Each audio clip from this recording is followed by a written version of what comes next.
Naririnig ba ng lahat? Hindi ko sure eh. So ayun, syempre thankful ako especially sa manager ko, ay Tita Len. Sobrang pasasalamat sa kanya dahil kundi dahil sa kanya, wala po ako ngayon dito. Ayun, thank you so much Tita Len, I love you. Tita, ano yung mga pelikula mo? Upcoming movie ko, ay now streaming po ang Hiraya at saka yung mga upcoming ko po is Kaskasero at saka Uhaw. Anong role mo sa Hiraya? Sa Hiraya, ang role ko po doon, isa po ang kagawad na masungit. Ayun, doon ako pinaka nahirapan kasi sa totoong buhay, hindi naman ako masungit or what. So ayun, ang hirap i-portray ng character niya. Ano yung sabihin ng Hiraya? Kaskasero. Siguro sa pag-drive lang. Ano meaning ng Hiraya? Hiraya muna. Hiraya, Ano ibig sabihin ng Hiraya? Hiraya, ang alam ko ang ibig sabihin ng Hiraya is diwata. Diwata. Hindi, doon sa movie nyo, bakit Hiraya tayo? Bakit Hiraya tayo? Dahil sa si Rikang Hiraya dito. So siya yung parang diwata na matatagpuan sa ilog na kumbaga hindi siya magbibigay ng malas, kundi ibibigay niya yung paparasuhan niya yung mga masasamang tao na nandito sa nabubuhay. Ethan, paano ka na-discover? Na-discover ako syempre nandito lang ko. Saan? Sa pamilya po namin. Tita mo talaga siya. Tita ko po kasi talaga. Opo, tita ko kasi talaga. May blood po. Ayun. Pero before ka na 316, basketball po. Basketball player po. Anong school? Sa Mary Immaculate Parish Special School. Saan yun? Sa Las Piñas. May nasalihan ka na ba ang alay? Pageant or reality show? Wala pa eh. Mga audition lang siguro. Hindi ka nag-starstruck mo gano'n. Magaling ka mag-basketball sa Kaskasero. Sakto lang dito. Sakto. Member ka ng Click Fight, di ba? Opo, hindi. Nag-member po ako ng Click 5 pero hindi po ako nakapag-perform kasi Sa pandemic. nung pandemic po yun. Anong height mo, Ethan? 5'11". Anong size? Size? Ano ba?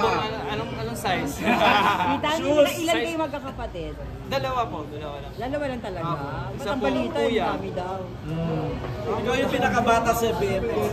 Yes, ako po yung pinaka 20 years old. Bakit? Sa lahat-lahat, Ano? dalawa lang kayo, pati sa iba, gano'n. Half brothers, half Marami, sisters. Opo.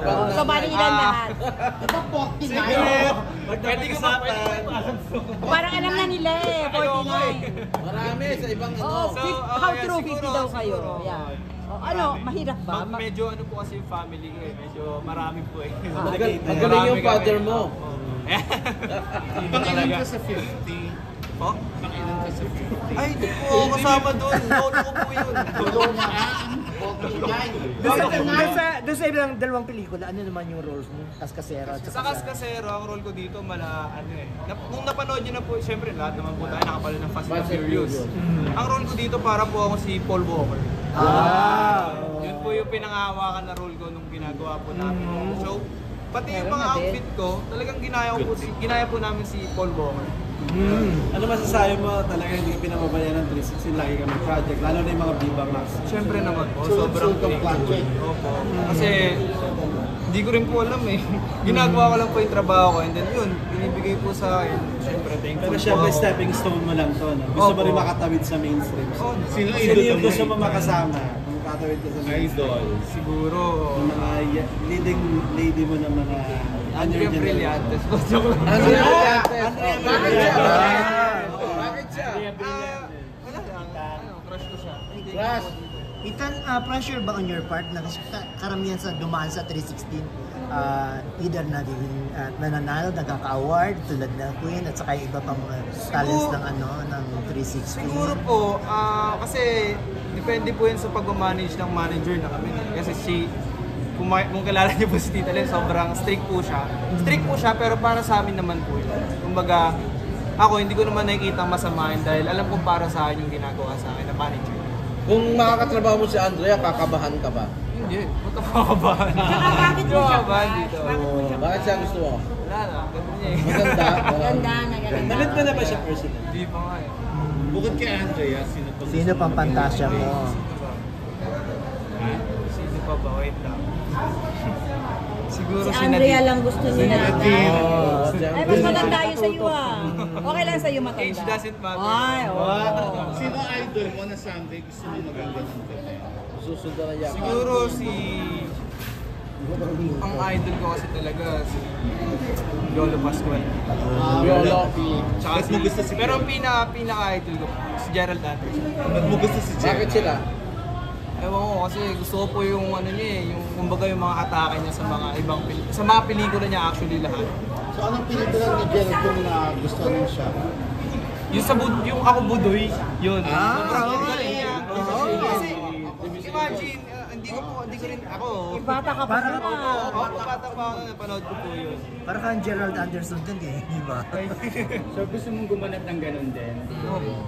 So, gumanap. Si Piolo ba? Dito po pala sa Uhaw na Bagong lalabas sa Viva Max.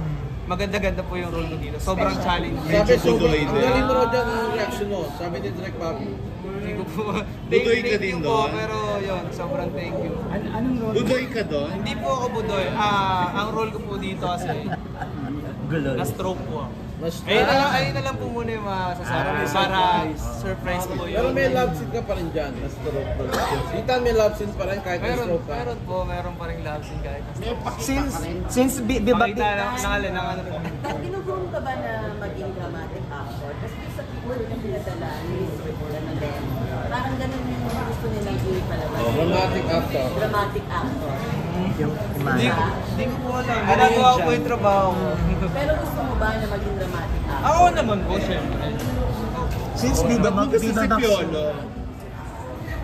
Napanood ko po kasi yung Malyari. So, nabilib ako sa ang daming character dun eh. Opo, bago sa Netflix. Kaya ang daming character dun eh. Ang hirap pong pangawakan ng isang character pa nga lang, hirap nang pumasok eh. Paano pong tatlo, apat, di ba? Apat. Hirap. wow. Totoy mo, yung reaction Ikaw, Totoy mo, lang, ano reaction? sinabi ni Direk Oh, ikaw daw ang Hindi manalo raw. Hindi ko po alam. Ako lang po si Ethan Rosales. Sabi ni Direk Ba't yan yung nasabing Jay Manalo? Jay Manalo. Wala ka ba? Hindi ko po Wala. alam eh. Totoy mo wala. Parang gagawin mo rin pala yung Ibig sabihin, Ay. magaling din umati tsaka magaling din, malaki din, gano'n. Ay, Since siguro ano- yung malaki lang mapapatunayan ako dito. Pero yung magaling umarte. Since ang unang pelikula mo, Viva Max Alonso, how daring did you get it sa...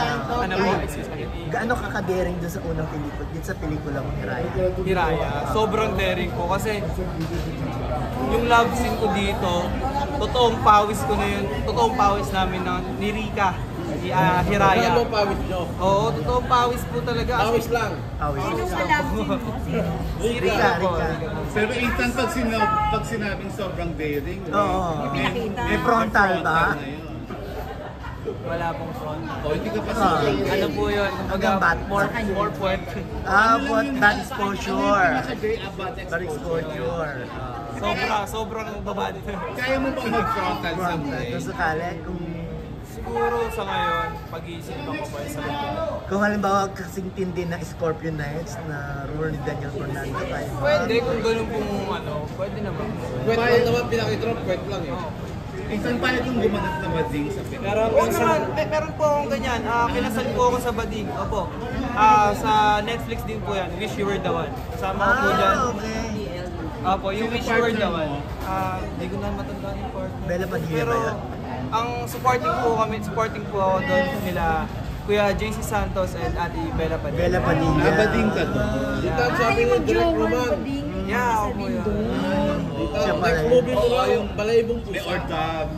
Sabi ni Direk Roman. Pero Ano ba? Direk, Thank si you. Direk. Thank you, Direk. Ikaw daw next, Jay Manalo. Jay Manalo. Los. Nakaka-pressure naman po yun. Kilala mo siya? Kilala mo siya? Si Oo Jay naman po, Manalo. syempre, sino po ba din nakakailangan Napanood mo na mga pelikula? Opo. Nagpapasexy nung araw pero Si Lina magaling na Swan. artista. Galing siya. Oo, magaling siya. Nakatawid na sa ano. Oo. Naging award winning Yung actor. talagang feeling mo na parang pinupush ka talaga ng pang-leading man na sunod-sunod. Sobrang thankful at saka sobrang busy kasi ngayon eh. Alam mo yun. Ang ginagawa ko na lang, tanggapin yung mga work. Siyempre, basahin mo na yung script with my manager. Pagkabasa namin ng script, pagka okay naman po yung mga eksena, yun, tatanggapin po. Ganun. Nag-girlfriend ka, Ethan? Wala po akong girlfriend. Kailan ko rin nag-girlfriend? Last year Last ako. month. Non-showbiz? Last month. Non-showbiz? Non-showbiz. Ay, paano Non-showbiz showbiz? kasi, no? Showbiz yata. Mas comment. Hindi naman bawal magka-girlfriend. Ano, lakasan nyo? Yes po, nag-aaral po ako ngayon. Ano po, nagbibigay po ako ng excuse letter tuwing may shooting days po ako sa school namin para may excuse po ako sa absent. Graduate ka ng high school, di ba? Senior high po. So college na. College na po ako. Ethan, ang sabi ng mga pamilya mo, ng parents mo na nagpapasexy? Mami ko naman po supportive naman po siya pero hindi niya po kasi pinapanood dahil mag-sexy. Pinanood niya po lang yun sa Netflix. Alin? Ano naging Yung reaction? Wish You Were the One. Yung daddy mo. Di ko po, di po na. Pero Ethan, yung frontal, hindi mo kaya? Or yun Sa ngayon naman po, sa ngayon, kumbaga pinag-iisipan ko po kasi kung magpapakita pa po ako. Alam niyo yun. Siyempre, ano pa pong aabangan sa akin kung papakita ako po lahat, di ba? Sandali, Ethan, parang Nasa yung pinto. Gusto ko yung papatagalin ko muna. Konti-konti. Oo, konti-konti lang. Ethan, parang didiretso yung sagot mo yung kung daddy mo. Okay ba kayo ng daddy? Okay naman po kami. Yan, nasa States po kasi sila, so hindi po siya kasi nakakanood ng videos. Pero okay kayo. Okay naman po. Sino kasama niya sa Amerika? Nag-work po siya doon siya. Kailan mo siya nakita? Ayan, naiiyak na. Wait lang, wala pa. Sige, Siya pwede rin. kang umiyak this Siya time. rin. Hindi naman ako naiiyak po. Hindi ka pa rin. Eksena yung talagang daring ano. Papayag ko ba? Daring ano po. Natanong eh. Yun nga po yung sinabi ko, siguro soon, pero sa ngayon, gusto ko munang Unti-unti. unti-untiin, tsaka ayoko agad-agaran yung pakitaan ng ano. Pero may mystery. Frontal agad. May mystery yan. Oo naman, sure. Ethan, ready ka na. Kailangan yung pinag-iisipan ka, hindi yung... Ethan, Kung meron kang mensahe kay Andrea bilang siya yung gusto mo makakarya, ano yung mensahe mo? Wala naman, ayun, crush ko lang siya. Hello po, hi, Andrea. Ethan, kailan mo rin nakita tatay mo? Yung pagkasabi mo ng hello po kay Andrea, parang si Andrea Domingo yun, ha? Brilliantes na. Brilliantes na. Iyak po ako, Unahan mo lang yun. Baka si Andrea din. Andrea Torres. o Ethan, tawag dito, ready ka na ba pag-usapan ng tungkol sa father mo? Nang? Tungkol sa father mo, ready ka na ba pag-usapan? Siguro sa akin, di ba? Kailan mo siya rin nakita? Di ko pa nakikita pa. Hindi mo pa siya namimit. Ayun. Gusto mo ba siya ma-meet? Oo naman, syempre. Soon Kung yan. makakausap mo ang daddy mo, kung mapapanood niya to, anong sasabihin mo? Wala, thank you. Thank you. Pilipino ba siya? Oo. Kulay pa lang, boy. So hindi sila, kasal ba sila ng mother? Hindi. Okay. Pero kung sakaling pumunta dito sa Pilipinas, hanapin ka, puntahan ka. Oo. ano magiging ano? All goods naman po kasi nakakausap ko naman siya message. May So GC may kayo. conversation naman po kami. So hindi ka galit sa kanya? Wala naman po akong mas mahirap kung magtatanim ako ng galit. So nakikita mo siya sa okay GC? Hindi naman, di GC. Walang video ko lang. Chat lang, messenger. Alam ba niya nag-aartista ka? Alam mo. Ano ang sabi? Wala Sa naman. isang na lang, Gusto ko pa lang daw pababayaan yung pag-aaral. para lang malinaw, kumbaga, iniwan na kayo. Ano? Iniwan na kayo. Hindi na ako iniwan kasi until lang sinusustentuhan niya naman ako. So wala naman. Madami lang siyang pamilya. Hindi naman. Marami lang anak. Hindi naman. Ano pa? Dalawa. Dalawang asawa niya. Hindi, isa lang. Mama mo. Hindi, yung... Sa Amerika. Oo, yun. Ay, nasa Amerika. Pa naging girlfriend lang yun. Oo, So marami pa siyang girlfriend sa iba. Siyempre po ako Teka lang. Yung kapatid nila. Hindi pa siya ready. Thank you, Rita. Thank you. Nakasama mo ng Viva Max Queen si Angelica. Kumusta? Okay naman kasi naging close ko rin si Angelica sa Salawahan. Yung movie namin. Hindi nakauna na makasama ko siya. Pero ngayon, nakasama mo na siya dati. Oo, sa Salawahan nakasama ko. Okay naman. Ganun pa din. Cool kasi si Angelica ngayon. Pero mas mahaba yung role mo nyo ngayong dalawa. Ngayon again, mahaba talaga role na. Mahaba yung mga eksena na. Sino? Rob Gin. Nakasama ko na siya sa showroom. Pero may mga love scenes kayo ni Angeli. Angelica? May love scene din kami. Ayun, wild din yun. Wild din yung mga love scenes. Uhaw, sa Uhaw. Yan, sa Uhaw. Bakit super wild ba siya? Siya ba yung mga naging eksena ko na? Hindi naman, pero wild kasi yung mga positionings namin. Wow. Lang sa car. Yan. Car fan. Yan. Isa mo ka pamatawag ng pamalikan ha. Ito na, ang last question po, Ethan. Kasi teka muna, sa dami ng project, sinasabi nila, ikaw daw ang parang papalit kay Sandy Guzman. Anong reaction mo doon? Okay, pero hindi ko siya pinapalitan. Kumbaga, may sarili naman ng pangalan, Ethan Rosales. Malayo naman yung Sandy Guzman sa Ethan Rosales, di ba? Pero yun, bro, saka man, I miss you. Okay, thank you.